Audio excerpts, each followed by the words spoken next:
하나님께서 오늘 우리에게 주신 말씀은 사사기 17장 1절에서 6절 말씀입니다. 사사기 17장 1절에서 6절 말씀, 구약성경 391면입니다.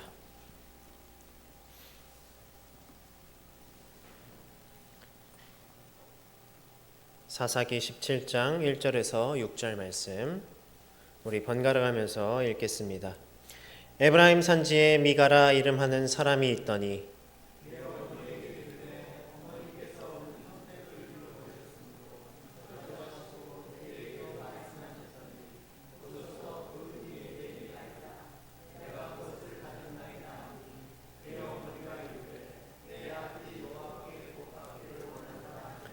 미가가 은 1,100을 그의 어머니에게 도로 주매 그의 어머니가 이르되 내가 내 아들을 위하여 한 신상을 새기며 한 신상을 부어 만들기 위해 내 손에서 이 은을 여호와께 거룩히 드리노라. 그러므로 내가 이제 이 은을 내게 도로 주리라.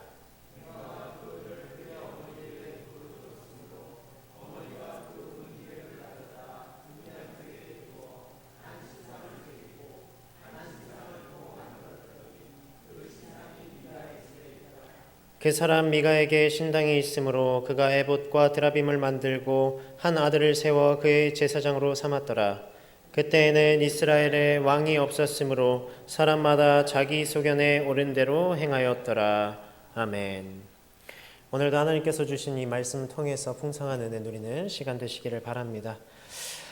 우리가 일반적으로 이 직업을 분류할 때요, 어떤 직업관을 분류할 때 세 가지로 분류를 합니다. 천직적 직업관, 하늘이 내린 직업이라는 거죠. 그리고 생업적 직업관, 어떤 것이냐면 생계 유지를 위해서 하는 것이고, 마지막 노예적 직업관, 죽지 못해 어쩔 수 없이 하는 노예와 같은 그런 것을 말합니다. 이런 직업관들이 있어요. 옛날에는 어떤 사명감과 또 어떤 소명으로 일하시는 분들이 많이 계셨습니다. 물론 지금도 계시죠. 여전히 계신데 더 많으셨던 것 같아요. 예를 들면 교사, 의사, 경찰관, 소방관, 또 정치인, 이런 여러 가지 직업들이 그런 것들이죠. 그런데 오늘날 그런 것들이 점점 사라지는 모습들을 우리가 봅니다. 점점 이 생업적 직업관으로 변화하고 있는 그런 가운데 우리가 살고 있어요. 물론 우리가 사는 세상이 이제 점점 어려워지고 또 경제도 힘들어지기 때문이기도 할 것이고, 그렇지만 또 분명히 그렇게 된 이유가 있는데, 바로 이와 같이 사명감을 가지고 일해도 아무런 보람이 없기 때문일 거예요. 권위를 무시하고요, 존경은 사라지고 또 대우하지 않는 그런 시대가 왔기 때문일 겁니다. 최근에도 그러한 이유로 여러 슬픈 일들이 있었죠. 우리 주변에도 그런 슬픈 일들이 많이 생기고 있습니다. 그러니까 어떤 사명으로 이 일을, 어떤 직업을 감당하는 자들마저 그 사명이 사라지고 그 소명이 사라졌다는 것은 이미 다른 이들도, 그 다른 사람들도 그들의 삶이 무너졌다는 것을 의미합니다. 결국 이 사회 전체가 혼란한 시대를 살아가고 있다는 거예요. 왜냐하면 우리 가운데 소중한 어떤 가치들, 우리가 소중하게 여겼던 그런 가치들은 점점 뒤로 밀리고 그저 자신의 욕심, 그저 어떤 재물, 권력 이런 것이 우선시 되는 것이기 때문입니다. 바로 오늘부터 나눌 이 사사기 17장 이후의 말씀이 그러한 상황이에요. 당시 이스라엘의 무너진 사회를 그립니다. 우리가 이 사사기 16장까지 사사의 이야기를 계속해서 나눴어요. 3장부터 16장까지. 그리고 16장에서 사사 삼손의 이야기를 했습니다. 이 삼손이 어떤 사람이라고 그랬죠? 나실인이라고 그랬죠. 나실인. 하나님께서 택하신 나실인이었습니다. 그러나 그의 삶이 어땠습니까? 전혀 나실인과 같지 않은, 오히려 그냥 일반 사람보다 더한 그런 모습을 보였죠. 나실인으로서의 모습을 우리가 가져야 하지만 바로 지금 너 이스라엘의 모습이 이러한 모습이다. 하나님께서 말씀하고 있다 하지 않았습니까? 오늘 17장부터의 이야기는요, 사실 이 삼손 이후의 이야기는 아닙니다. 오히려 이 사사시대 초반의 이야기예요. 그럼에도 이 순차적으로 사사의 이야기들을 하고요. 지금 이 17장에 그 전에 16장까지 어떻게 보면 이제 속된 말로 개차반과 같은 그런 삼손의 모습을 보여준 뒤에 바로 오늘 17장 말씀을 이야기를 꺼내는 것은 바로 당시 이스라엘의 시대가 어떠한 시대였는가 이것을 아주 적나라하게 보여주고 있는 거예요. 그렇다면 과연 당시 이스라엘 상황이 어땠는가? 어떠한 상황이었는가? 에브라임 산지에 미가라는 사람이 있었습니다. 이 미가는 우리가 이 말씀에서 보는 미가서의 그 미가는 절대 아니고요. 미가라는 사람이 있었어요. 그런데 2절에 보면 그의 어머니께서 은 1,100개를 잃어버리십니다. 이 은 1,100개는 약간 익숙하죠? 블레셋 사람들이 들릴라에게 제시한 어마어마한 그런 금액이에요. 어마어마한 은이었습니다. 그러니까 이것을 잃어버리니까, 이 큰 돈을 잃어버리니까 이 어머니가 별의별 말 다 하는 거죠. 욕도 하고 저주도 하고 이 은 가져간 사람 아주 못된 일 당해라 그러는 거예요. 그러면서도 자기 아들인 미가에게도 그런 이야기를 하는 거죠. 그러니까 이 미가가 보소서 그 은이 내게 있나이다. 내가 그것을 가졌나이다 하니 그의 어머니가 이르되 내 아들이 여호와께 복받기를 원하노라 하니라. 이렇게 이야기해요. 우리가 이 말씀을 그냥 쭉 읽으면요. 어머니가 은을 잃어버렸습니다. 근데 아들이 뭔가 찾아준 것 같은 그래서 뒤에 보면 뭐 어떻게 해요? 어머니가 아들을 축복하죠? 어머니 아들을 축복하는 내용처럼 들립니다.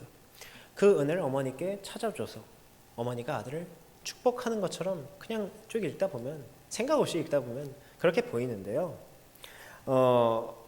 사실은 그런 내용이 절대 아니고요. 전혀 아니고요. 이 미가가 아주 나쁜 놈인 거예요. 아주 나쁜 놈인 겁니다. 어떤 사람이냐면 어머니의 은을 아들 미가가 훔친 상황인 거예요. 그 욕심에 눈이 멀어서. 그런데 어머니가 그걸 가지고 막 저주를 하니까 이제 마음에 두려움이 생긴 거죠. 혹시나 그 저주가 나에게 올까봐, 그 저주가 나에게 붙을까봐. 그래서 어머니께 이실 짓고 한 겁니다. 내가 훔쳤습니다. 근데 왜 어머니가 이 복받기를 원하노라, 이렇게 여호와께 복받기를 원하노라 이렇게 이야기할까요? 아주 혼쭐을 내야 되는데.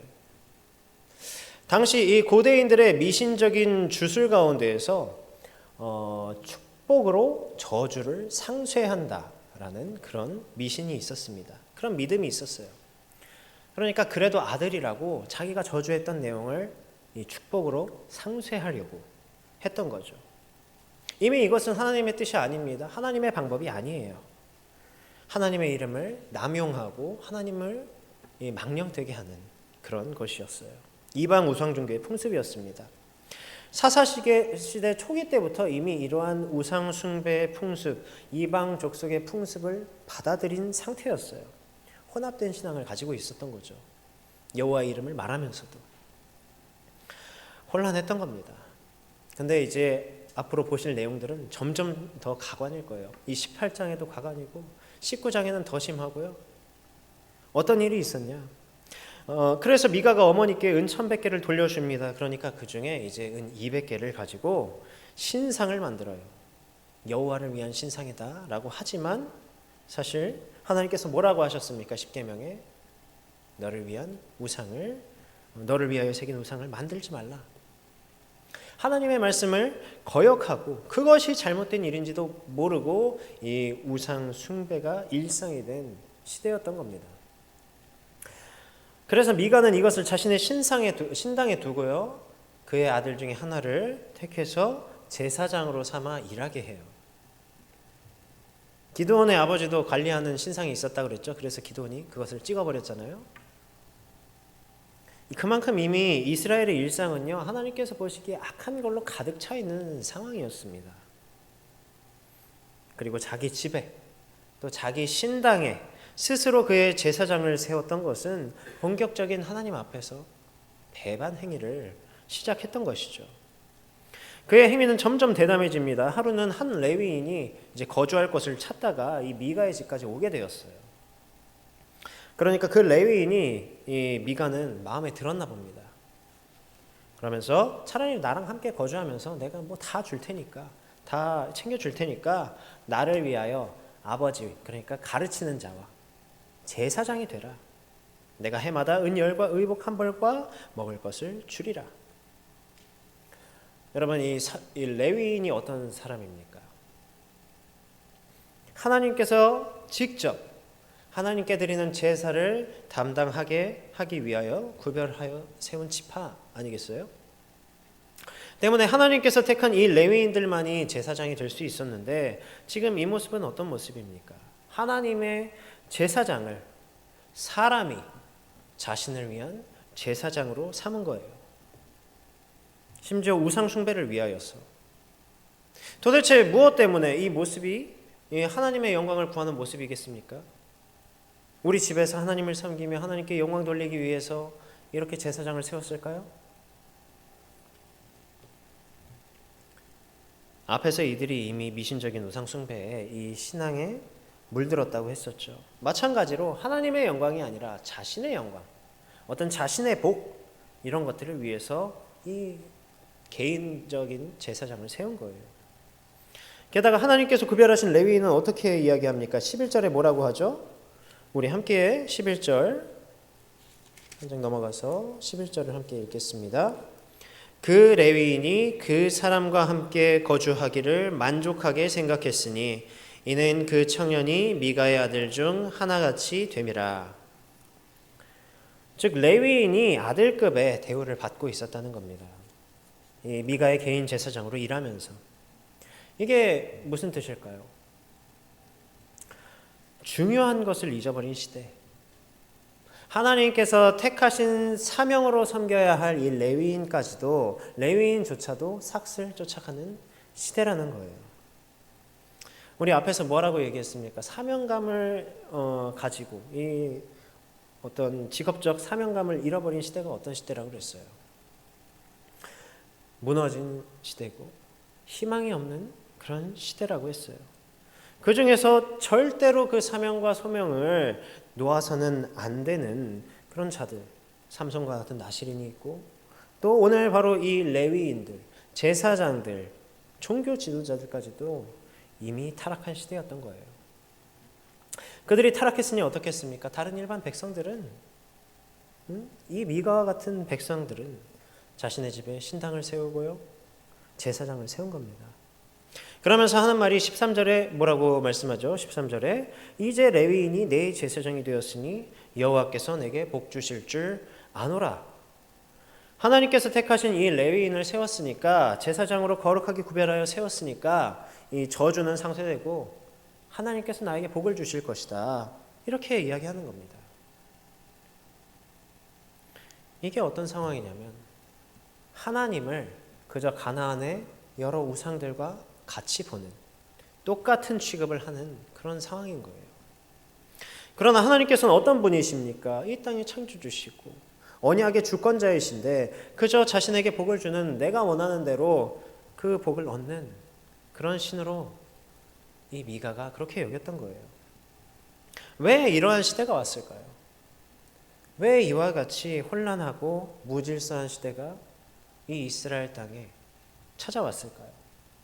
우리 6절 한번 다시 읽겠습니다. 17장 6절입니다. 그때는 이스라엘에 왕이 없었으므로 사람마다 자기 소견에 옳은 대로 행하였더라. 아멘.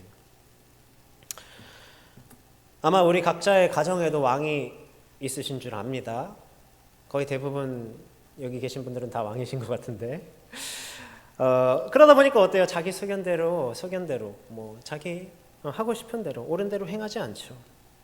왕을 필두로 질서가 잡히고요, 또 왕께서 원하시는 대로 하는 것이 가장 평화로운 길이죠. 덕분에 얼마나 이 가정이 평화롭고 행복한지 몰라요. 저도. 왕이 뭡니까? 최고 통치자를 말해요. 나라를 다스리고 규율을 세우고, 뭐 오늘날에는 그 권력들이 나누어져 있지만 그때 당시에 왕이 무엇을 의미합니까? 그 힘의 어떤 집약체, 모든 그 권력이 집중되어 있는 강력한 왕을 말해요. 왕이 이리 가라 하면 이리 가는 것이고요, 저리 가라 하면 저리 가는 것입니다. 그런 자신들을 이끌어줄 왕이 없었기 때문에 무엇이 잘못된지 무엇이 옳은지 신상필벌하는 왕이 없었기 때문에 다들 자기 마음대로 하는 시대였던 거예요. 그런데 잘 생각해 보십시오. 진짜 이 이스라엘에 왕이 없었을까요? 이 사사기에서 그때의 이스라엘에 왕이 없었다라는 말은 18장에도 나오고 21장 마지막 25절에서도 나옵니다.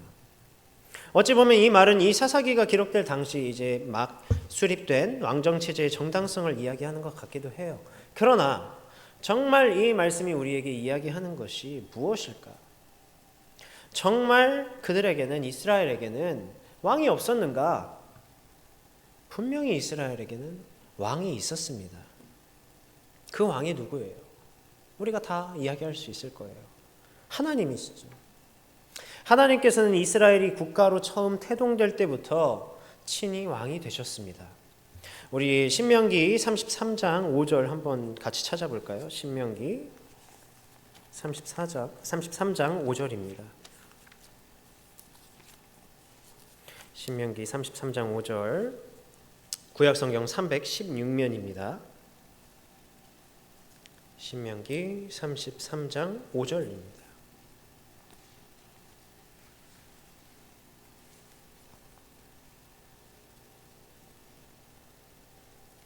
구약성경 316면 신명기 33장 5절 우리 한 목소리로 읽겠습니다. 여수른의 왕이 있었으니 곧 백성의 수령이 모이고 이스라엘 모든 지파가 함께한 때로다. 여기서 여수르는요, 이스라엘의 별칭입니다. 그리고 이스라엘에 그 왕이 있었다고 그랬어요. 하나님께서는 이 이스라엘을 세우시면서 이 하나님께서 이 하나님의 율법을 이 이스라엘 백성들에게 내려주시면서 공식적으로 하나님께서 왕이 되셔서 하나님의 다스리심을 공표한 거예요. 분명히 왕은 있었습니다. 계속해서 왕이 있었어요. 하나님께서 왕이 되셔서 이 이스라엘을 이끌어 오셨습니다. 그러면 왕이 없었다는 뜻은 무슨 뜻이겠어요? 분명히 왕이 있는데 왕이 없었다. 이렇게 말하는 게 무슨 뜻이겠습니까? 하나님을 왕으로 인정하지 않았다는 것이죠. 분명히 하나님께서 왕 되시고 이스라엘을 주관하시고 계속해서 이끌어 오시고 이 하나님의 말씀이라는 왕의 명령이 있는데 왕이 없다고 하는 것은 하나님께서 이스라엘을 다스리고 주관하고 이 계심도 인정하지 않는 것이고요. 그분의 말씀 또한 자신에게 더 이상 중요하지 않은 것이 되어버린 겁니다. 그러면서 자기 소견에 오른 대로 그대로 행하는, 자기 보기에 좋은 대로 자기가 원하는 대로 행하는 스스로가 왕이 된 시대가 바로 이 사사의 시대였던 것이죠. 왕이신 하나님을 잊어버렸기 때문입니다. 우리가 앞에서 사명감에 대해서 이야기했습니다. 사명감을 잃어서는 안 되는 자들이 그 사명감을 잃었을 때에는 그 사회는 무너진 사회라고 그랬어요. 왜냐하면 정말로 이 세상에서 중요한 그 가치들은 더 이상 중요해지지 않는 그런 시대가 된 것이기 때문입니다. 세상적으로 보았을 때는 어떤 사랑이나 섬김이나 정의감, 헌신과 같은 것들이 될 수 있겠습니다. 그러나 우리 믿는 자들에게 가장 중요한 가치가 무엇이겠어요?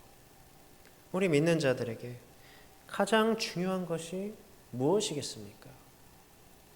바로 왕이신 하나님이시죠. 우리의 주인이신 하나님이시죠. 하나님의 말씀이 우리에게 가장 가치 있는 것이고 하나님의 이끄심, 하나님만이 우리의 삶에 어느 것보다 우선이 되어야 하는 것이죠.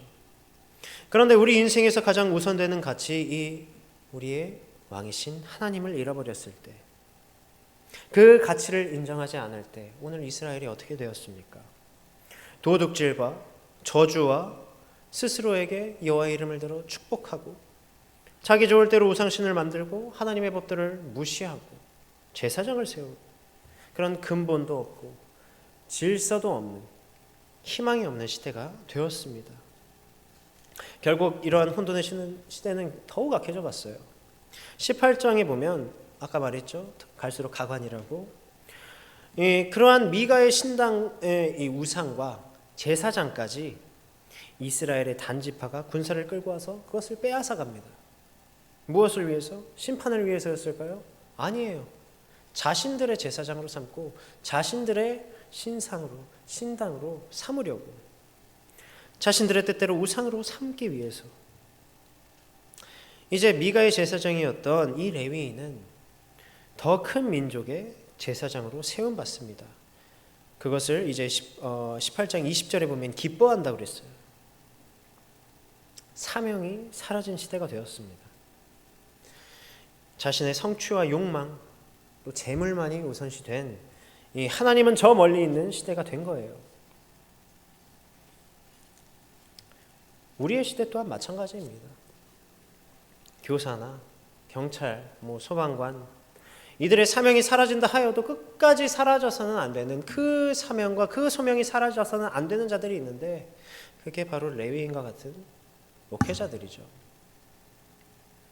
그러나 우리가 여러 가지 그런 소문을 통해서 또 미디어를 통해서 얼마나 이 사건 목회자들의 이야기를 많이 듣습니까? 얼마나 안타까워요. 그러한 모습을 보면서 우리 낙심하죠. 또 손가락질합니다. 그런데 뭐라고 했습니까? 이 영적 지도자, 목회자들까지 그 사명을 잃어가는 시대라면 이미 다른 그리스도인들은 이미 무너진 시대라는 거예요. 뿐이겠어요? 사건 그리스도인의 시대인 겁니다. 예수님께서 명하신 복음은 뒷전이고 나만 잘 믿으면 돼, 나만 구원 받으면 돼, 나만 잘 살면 돼, 나는 구원 받았으니까 괜찮아. 하나님의 백성의 그런 어떠한 권리만 취하고 그 의무는 행하지 않는 그런 시대인 거죠. 이 시대의 상황이 그렇다면 무엇과 같겠습니까? 바로 오늘 이 사사시대와 같다는 거예요. 바로 우리의 모습이 이와 같다는 겁니다. 우리의 마음 가운데서 점점 이 왕이신 하나님을 잃어가고 있고요.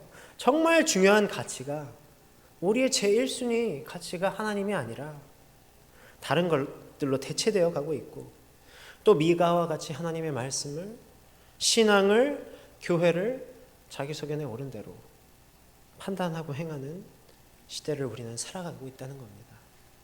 그렇다면 우리가 돌아가야 할 곳은 어디겠어요? 다시 그 왕의 자리를, 가장 중요한 자리를 우리 마음 가운데에서 원래대로 돌려놓는 것이죠. 이스라엘은 결국 자기 눈에 보이는 왕들을 찾습니다. 우상을 찾고 자신의 영광을 찾아요. 그러나 우리 그리스도인들은 다른 왕을 찾는 게 아니에요. 내가 스스로 왕이 되는 것이 아니라 하나님께서 우리의 왕이 되시고, 하나님께서 우리에게 가장 중요한 가치가 되시어 우리를 통치하시기를 간절히 구하는 것입니다. 세상에는 그 사명자들을 대우해 주지 않을 때 사명감을 잃어간다고 했어요. 그러나 하나님께서는요, 이스라엘이 이렇게 하나님을 대우하지 않고 하나님을 하나님으로 여기지도 않고 인정하지 않고 왕으로 인정하지 않았음에도, 그럼에도 하나님께서는 사랑으로 그분의 구원을 이끌어 가셨습니다. 왜냐하면 하나님만이 정말 이 땅 가운데 참된 왕이시기 때문이에요. 참으로 이 세상 만물을 주관하시고요, 역사를 주관하시고요, 바로 우리를 주관하시는 분이시기 때문입니다. 그러나 혼란스러운 역사는 계속해서 반복됩니다. 왕이 세워져도 반복되고요, 지금 우리의 시대까지 반복되고 있어요. 그러나 그러한 왕이 없다 하는 우리를 위해 바로 하나님께서 우리의 그 죄악으로 인해 하나님을 잊어버리고 악한 길로 가던 우리에게 바로 그 사랑의 마음으로 하나님께서 몸소 왕으로 오셨습니다. 예수 그리스도께서 이 땅에 왕으로 오셨어요. 우리는 우리의 구원자이신 예수 그리스도를 왕으로 붙들고 살아가는 자들입니다. 그러나 예수님께서 하늘로 올라가시고 더 이상 눈에 보이지 않게 되었을 때 우리는 다시 왕이 사라진 것처럼 생각합니다. 그게 우리의 연약함이에요. 하지만 분명히 기억하십시오. 우리의 왕이신 예수 그리스도께서 분명히 다시 오신다 하셨죠? 분명히 다시 오십니다. 우리는 그것을 소망합니다. 우리는 그것을 기다립니다. 오직 이 땅의 왕은 삼위일체 하나님 한 분이십니다. 지금까지 그래왔고요. 앞으로도 그럴 것이에요. 우리가 다시 오실 나의 왕 예수 그리스도를 우리 삶 가운데 온전히 왕으로 삼고 우리에게 왕이 계시기 때문에 우리는 흔들릴 필요도 없고요. 내 멋대로 할 이유도 없습니다. 사랑하는 성도 여러분, 우리가 대림절 보내고 있죠. 우리가 대림절 강조했죠. 이와 같이 혼란스러운 시대 가운데에서 다른 이들이 어떻다 하더라도 다른 이들은 모두 왕이 없다. 그러면서 내가 왕이 된다 하더라도 그 사명을 잃고 새로운 왕을 찾는다 하더라도 오직 예수 그리스도의 믿음 안에 있는 우리들은 영원한 왕 예수 그리스도를 우리의 주인으로 삼고 기대하며 소망하는 저와 여러분 되시기를 간절히 바랍니다. 우리 이 시간 함께 기도하겠습니다. 우리의 삶 가운데 점점 하나님이 뒤로 향하지 않게 하시고 우리가 다른 왕을 찾는 것이 아니라 항상 하나님께서 나의 왕 되시며 주인 되시기를 함께 기도합시다. 나의 소견대로 행하는 것이 아니라 오직 하나님의 뜻을 구하며 이 세상은 모두 그 사명과 소명을 잃어간다 할지라도 신실한 하나님께서 끝까지 우리를 붙드시는 것처럼 우리 또한 하나님께서 우리에게 주신 그 복음의 사명을 끝까지 붙들고 감당하게 하시기를 함께 기도하겠습니다.